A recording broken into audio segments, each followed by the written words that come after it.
I'm Richie Suave Flores. And I'm Cori Crenshaw. And this is Sporty with Cori and Richie Suave. Floated, center field. The Diamondbacks are world champions. Down is the motion man. Little flip to Fitzgerald. He scores! And the Cardinals win an amazing game. Mikhail Bucker with a chance. He walks in. He scores! Mikhail Bucker for the second straight game is the hero. Welcome back, Sporty Nation. We're here for episode 15. Richie has been in studio all day, so he's tired. So I gotta pump up the energy in here, try and get Richie some energy going over there. He's not all jacked up on Mountain Dew. That's not true, because we all know that I have endless amounts of energy, and although I am slightly tired, I still, for whatever reason, still have plenty of energy. We have pizza coming. That's why on you're just the way. excited about. I'm the just pizza, excited about the pizza. which apparently he calls za. Who calls pizza za? Za. Za. Okay, sorry, za. Yeah, we're gonna eat some za, man. It sounds like it is a criminal from the planet Krypton. That's what it sounds like. Ah, Zael. Zael. Yeah, it does. Although if it was from the family of El, they should be good. Yes. Considering that is all, Superman and Supergirl, Yes. etc. Perfect. But I digress. Of course, this is the antics of me and Richie every week, But we went to the final game of the Diamondback season, and it was definitely a rough one for us. And it was a rough one for everyone in the stadium. And so we kind of want to talk about that and talk about their season a little bit. And so we're going to start with how we felt coming out of that very last somber game. Yeah, it kind of, the game itself was actually, I thought, a pretty good baseball game. I had fun going to it. It was one of those games where I think people just were so on edge. It was just kind of too quiet. And unfortunately, most of that, like you said, you told me, you kept trying to tell me this during the game. It didn't hit me at the time after a couple adult beverages. But when your team only gets like 4 hits the entire game and doesn't allow any energy to be brought into the stadium, then you have a case like Game 3 where it was just kind of, it felt, it was too, like, everybody was on edge. It was too trying to think of the word here. Too on edge. I'll just go with that. Yeah, well, there was nothing to cheer about. You're like, everyone's so quiet. Like, I don't understand why everyone's not cheering. I'm like, what is there to cheer about? There's nothing good that keeps happening. And it sucked because the wildcard game was so electric, and it was so much fun, and there's so many hits. But we all knew that this series in particular, thank you, God, I've got something in my throat, and I just keep on like trying to like work through it, but it's making me not pronounce things. But this series in particular was such a pitching duel that we all knew it wasn't going to be as exciting. Sadly, in that pitcher's duel, the Diamondbacks completely lost track of what they were supposed to do and failed at it miserably. But I don't think that from the beginning this game was going to be as electric per se because of the fact that it was, unless they were cheering for strikeouts, and most of the time Greinke was either walking people. Yeah. They were 3-2 counts all over the place, and it was just more nerve-wracking than it was anything else. There we go. That's the word I was looking for. Thank you very much. You're welcome. That's okay. We're a little bit off tonight. Yeah, but I will say this though, like, kind of walking out of the stadium, I was like, the Dodgers are the best team in baseball, and just getting to that third game at all was an accomplishment within itself. And that's why we have some awards we're going to give away tonight. Have some fun ones and some of the more, the ones quite a bit about, like MVP, stuff like that. And I think that's what we should focus. Let's focus on the good of the Arizona Diamondbacks in 2017. That's basically what I was trying to tell you during the entire game. Yeah. Focus on the good things, like the good giant thing of ice cream I had from Cold Stone. Love me some ice cream. But the first award that we have that is not for best ice cream, which would go to Cold Stone, but best beard. I think this was an obvious one because you were wearing I felt like a kid. Or not, I felt like he was a kid, my bad. Felt like a mother that was cutting out arts and crafts for their kid. Yes. Because he came with the AZ Central Archie face, and it had the little cutout for the eyes, but he hadn't cut out the eyes, so I had to sit there and like tear out the eyes for him. But he put it on his face, so for a moment of time, he had the best beard. So we are all talking about Archie. I mean, Robbie Ray, we have listed here, but I mean, is he really in competition? Does he have the chance? I think so, because he cut it at the beginning of the season, but like in his spring training photo, and I actually put out a picture of this, and I asked who had the better beard. We didn't get a lot of responses, but Robbie Ray's was ridiculously good too. Like, I think it's a tie. I'm going to call it a tie. Really? Really? You're going to call that a tie? Yes. How long do I have to blank stare you before you realize how that is not at all true? Who did they put out beards for? Who is wearing the beards? Hashtag bring in the beard. Robbie Ray, everybody. No one thought that. No one but you thought that. You know that, right? I'm probably pretty crazy. That's okay. That's why we love you, Richie. Yes. But yeah, no, I think best beard would have to go to Archie, considering the fact that even gorgeous females were wearing the Archie beard. So I say it's a runaway Archie win. But I mean, you know, if you want to give Robbie Ray credit, go right ahead. I will. I just did. Yes, you just did. So we're going to save MVP for last. We'll do that one last. Okay. But let's move on to, I came up with this one as well. Best walk-up song. This one is interesting for me. You know this better than I do because you went to more games, so you know the walk-up songs like the back of your hand.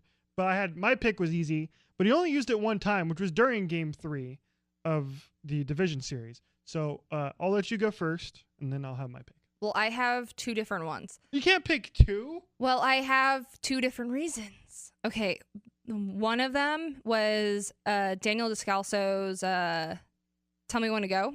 And it was because the artist was at the first opening homestand, and the D-backs killed the Giants. And so everyone was making jokes about, I think it's time for him to go, because they were losing pretty bad, and he was a Giants fan. So that one was funny. So I had to mention that. Okay. But it would have to also be the Salt and Pepper song that Jake Lamb had, because it's the one from Deadpool. And I love Deadpool. So every single time I heard his walk-up song, it just made me want to go home and watch Deadpool. So some good choices, but I have you beat. Now, we actually talked about this when we were at the game, and you looked at me like I was crazy. So Dave Hernandez, when he was his first day with the Diamondbacks, came out to Gangsta's Paradise from Coolio.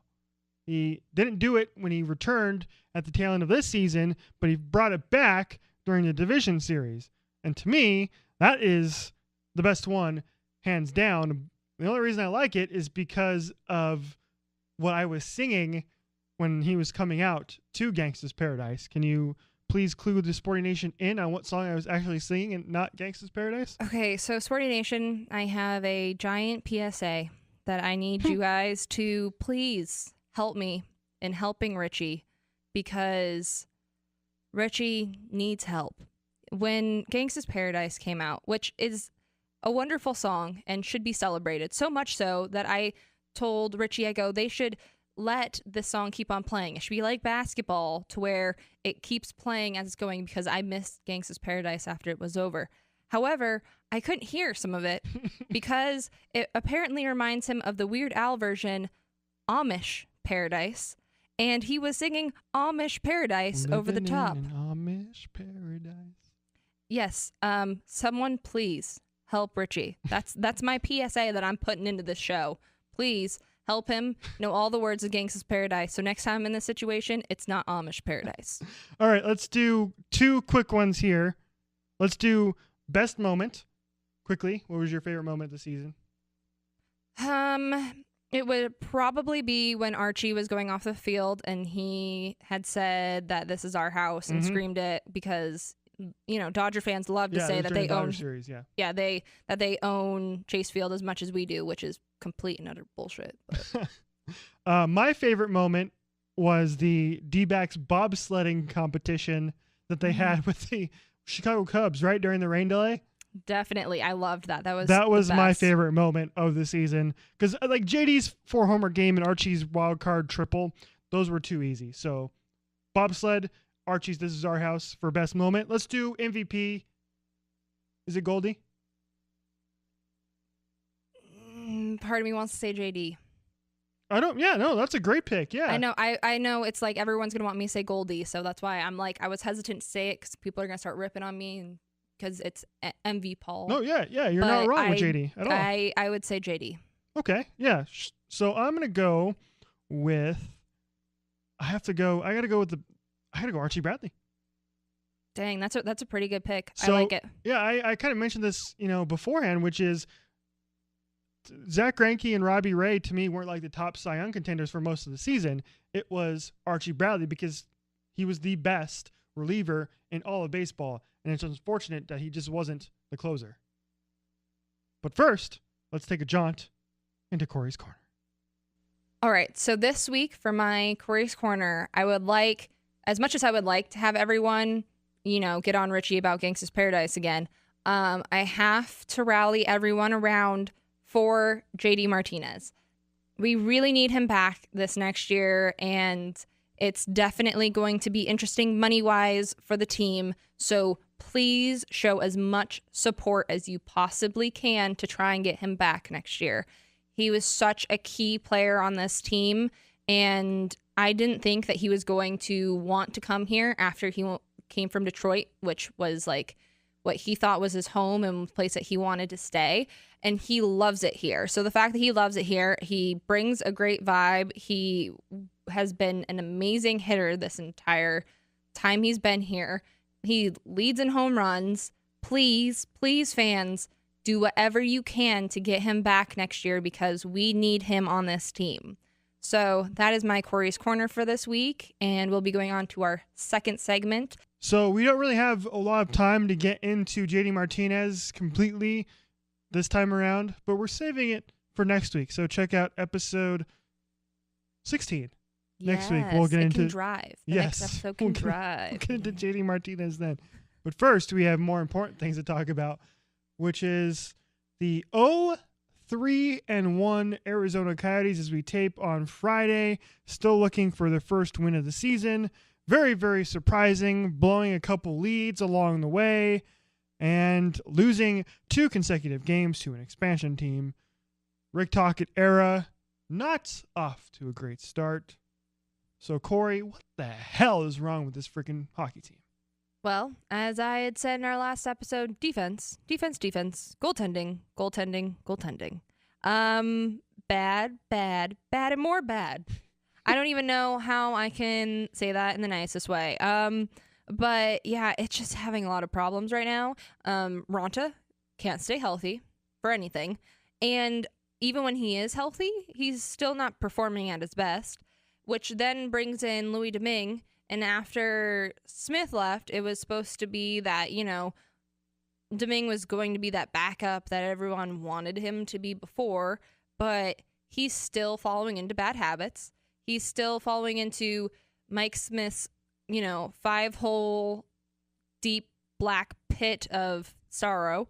And it's just the old habits are dying hard with him on that. And then you also have players like OEL, who should have been on his prime on the game against the Red Wings the other night.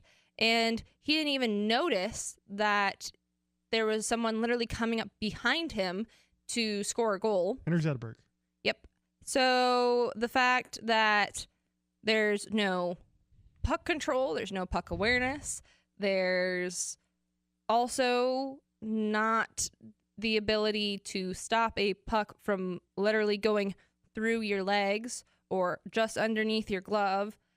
It's just, it's all falling apart. And it's not what Tocchet wanted at all out of this team. They're young, they're talented. I mean, for Christ's sake, Clayton Keller has 3 goals and assist already. He has 4 points on the season. He's gotten 2 goals in that Red Wings game alone. He was the only person who scored in that game for the Coyotes. So you know, you have such superstars like Clayton Keller, and then there's the inability to actually keep control of the puck and the speed to really move up the ice. It's kind of frustrating, to be honest. It really is frustrating, especially in a game like Thursday's game against the Red Wings, where I thought they played really well for 95% of the game. They looked their best they've looked all season long. They looked fast. They were finally executing a lot better. They were executing their passes. They were able to gain the zone. Their zone entries were a lot better. Their puck possession was a lot better. But for whatever reason on this team, this was the same thing that happened the season, the first game of the season against Anaheim, which is that when they make mistakes, the puck always winds in the back of their net. Instead of making a mistake and it not meaning much, puck's in the back of the net and they become all the more bigger.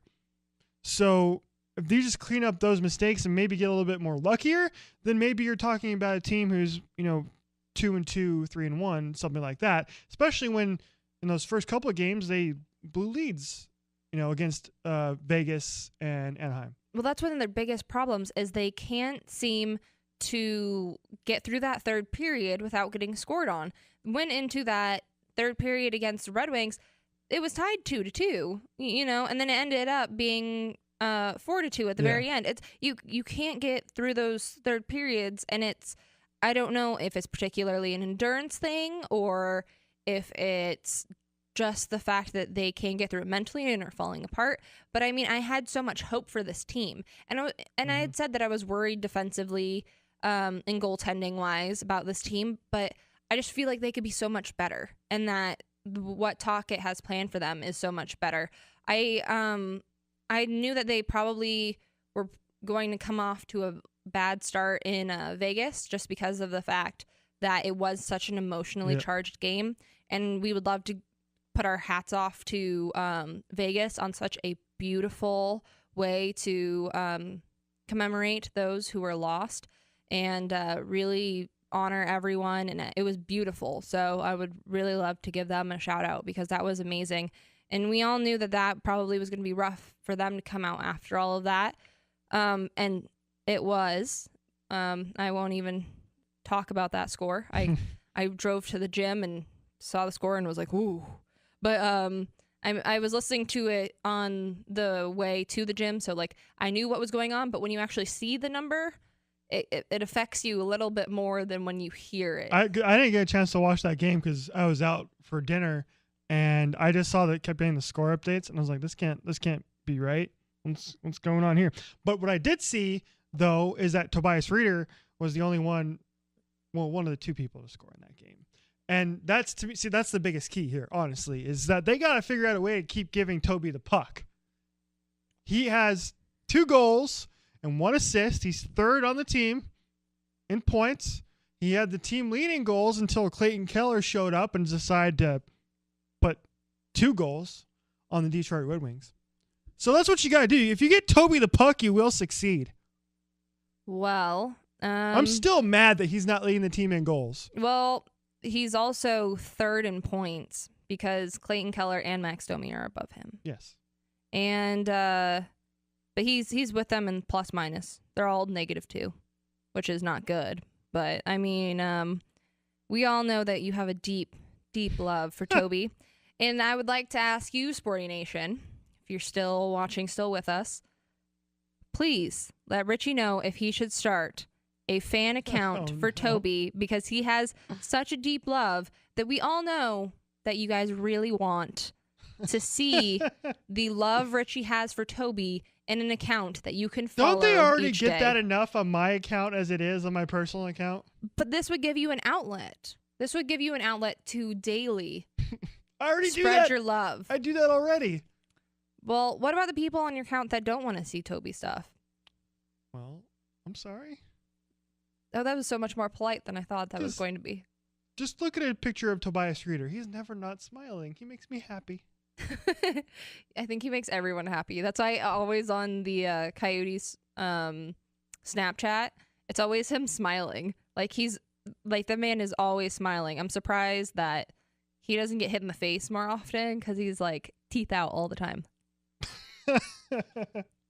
But of course, I'm joking about Toby. That's not the real issue. Obviously, look, this team is gonna get better.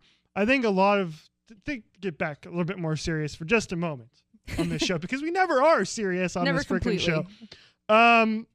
This team is so freaking young. Mm-hmm. I think that's the biggest reason why this start is when you have a bunch of guys who are under the age of 23, you're going to have growing pains.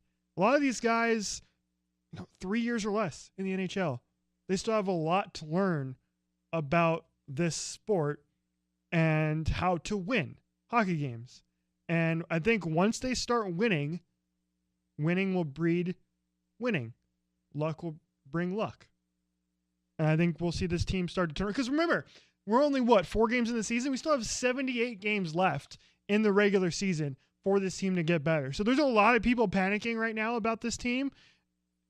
And I think that's a little crazy. No, I agree with you. They're very young and they're a very new team. Everything has been changed around to where it's like so new that you could literally put a diaper on it. It is that new of a team. So they need some time to break some stuff in, and it's going to go through growing pains, and that's just how everything is. I mean, the whole fact of them getting beaten by an expansion team, and this expansion team has been the best out there of all the expansion teams. They have beat every record so far. So, I mean, don't, start jumping ship just yet. I think that this team just needs to learn a little bit more discipline. And really quickly, before we have to end the segment, what do you think of them sending Strome down? Oh, are you ready for me to get super excited again? Because we talked about this on the last episode too, which is I am not the biggest fan of Dylan Strome. I don't think he's NHL ready quite yet, and I think this is the best decision this team has made in a while, sending him down to the AHL, because it worked wonders for Brendan Perlini, who is unfortunately on the shelf right now on IR. I think that's exactly where Dylan Strome needs to be. He's in the AHL, and he's going to get better. And by the time he comes back into the NHL later this year, he's going to be a completely different looking player. So the Coyotes will continue, but we have a very special segment coming up next. Yes, we do. A little surprise for you guys. You'll have to catch it in the next minute. Sporty Nation, it is now time for a very special segment. We're going to do a quick one here. It's a little bit of an experiment, so you're going to have to bear with us on this, and probably 95% of you don't give a rat's ass about what we're about to talk about. But we don't care, because we like it, right? Of course. We are going to give our review of episode 601 of Arrow, the season premiere of this season. It is our favorite show. You dressed up as Black Canary at Comic-Con, as people have seen on a previous edition of this show. So here's what we're going to do. We're going to do our favorite part of the episode, our least favorite part of the episode, and then we're going to give a rating. I have also dressed up as your favorite character as well, Felicity Smoke, because it is very easy. Me and her look very similar, and I can just put my hair in a ponytail, wear glasses, and a little badge that says Felicity Smoke on it. And it was a super easy costume. So much easier than my head to toe black leather that I had to wear this time around when I got overheated and almost passed out when we were waiting in line for an X-Men thing that we were doing. So yeah, definitely a much easier outfit. But yes, we have an obsession, people. It's bad. We have an obsession with sports and an obsession with Arrow. I never felt so whole as I did on Thursday. It was weird because it's not on Wednesday anymore. It's on Thursday, which freaks me out. Weird. Arrow Thursday doesn't have the same ring to it. No, it doesn't. But I felt so whole when it came back. I was so happy. I was too. I was very excited to see Felicity back on the screen. Now, you mentioned in the last segment how I should get a Tobias Reader fan Twitter. I already have 5 Felicity Smoke fan Twitters, which I've never told you about. Are you serious? Am I? I don't know. I don't know. I'm surprised you don't have an Elicity fan. That Twitter. too. Okay, so let's stop the yapping for a moment. Let's get to it because we have too much to talk about here. So I'll do my favorite part of the episode first. Spoiler alert! If you haven't watched, turn away now. 3, 2, 1. Favorite part of the episode was the very end when Oliver is seemingly revealed to be the Green Arrow on television to the entirety of Star City. This is something I've been waiting to happen for 2 seasons now. I thought it was going to happen during season 5, but it finally happened in season 6. I think this storyline, if they do it correctly, has the possibility to be really, really interesting and cool. That was your favorite part? Not when his son finally said that he would watch a baseball game with him? That you took the most heartwarming part and then you brought it to the part that was the most scary and disappointing part. They're finally at the point where they are all in key points of power. The new Black Canary is now the lieutenant, and not Laurel, dang it. The other Lance, he is now he was still deputy mayor. He's still deputy mayor, thank you. And then Oliver was of course mayor, and I say was because I have a feeling that his mayorship will be under some fire once the FBI comes in and starts searching around. But no one sees the flaw in the fact that he was outed as the Green Arrow, and then before Roy took his place.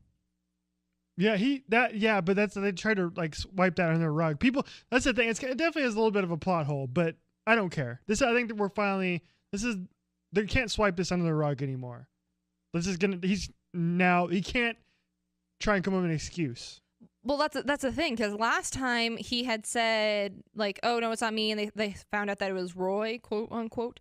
But now that he's been accused twice, they keep it's kind of surprising that people haven't figured it out before, honestly. Well, I mean, at least it's a show, so they can at least work their little Hollywood magic on it. But I mean, I think it was very interesting.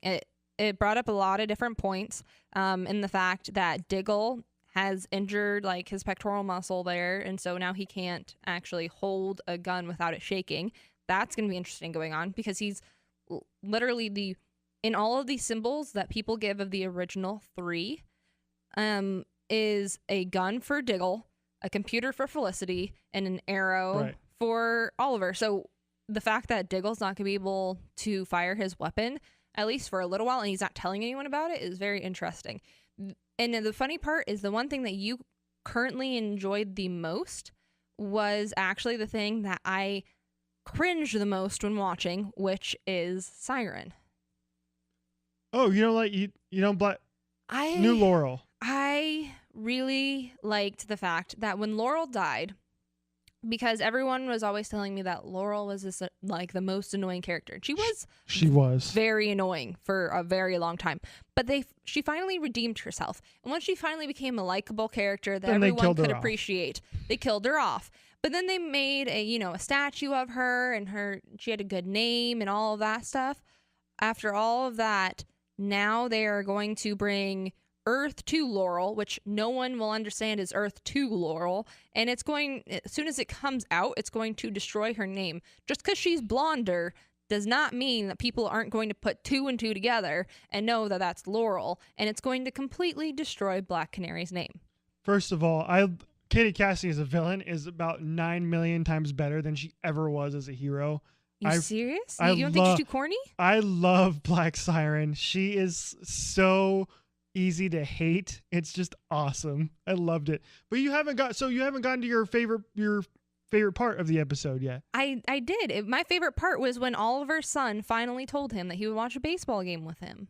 Yeah, okay. It was a beautiful moment. He was fighting it the entire time. I really wish his son wasn't there, to be honest with you. I mean, I don't like that dynamic as much, because it turns into I just don't want them to quickly turn it into him raising his son into the next Green Arrow. I want them to leave some time in that. Yeah. So what was your least favorite part of the episode? My least favorite part of the episode was probably, I already know that you hate Mad Dog or... Yeah, Wild Dog's costume is garbage. Wild Dog. See, I always screw it up because I'm not going to say what the other name is, but someone I know that I watch the show with says another name, so I always get it mixed up. But I know you don't like his costume, but probably it was that whole scene when Oliver goes in to go see him, and it was I appreciate the fact that he got a second trial, but when he went in to go see Thea, it was so sad. And the fact that Slade said he was going to Canada, like, when are we going to see Slade again? Couple episodes from now, he has a 2-episode arc coming up telling his entire backstory. It's going to be awesome. Yes, I can't wait for that. Slade's awesome. So my least favorite part of the episode, and there wasn't too much to dislike about it. It was a pretty damn good episode. My least favorite part was the flashbacks to the island. Really? They were so, like, because they only showed them like 15 seconds at a time. They just felt jarring. I wish they just would have shown it in longer chunks. But I mean, this has been like 5-6 months as opposed to 5 years. Yeah. So instead of showing a year at a time, we're showing months in a season. Yeah, but it was just they were just too jarring for me. That was my only dislike of the episode. Everything else was awesome. So let's do the ratings. I am going to give the first episode of season 6 of Arrow, I liked it quite a bit. I'm going to give it 4. Oh, I was going to give an 8. 4 arrows. 4 out of 5. Oh, out of 5. I thought we were going out of 10. Holy crap. Yeah, I would give it 4 out of 5 as well. Oh my gosh, I thought you were going to 4 out of 10. No. I was like, oh my God. Where are you going with this? No, I give it a 4 out of 5 as well. I'm glad we agree. We should do this every week because we should just change the name of the damn show to OTA with Cori and Richie Suave. Well, how about you guys let us know if you want a special on this every week? How does that work? Okay, everybody, I hope you enjoyed our Arrow discussion. We want to do this every week. I think it would be awesome. But before we end the program, it is time to wrap it up with my Dick of the Week.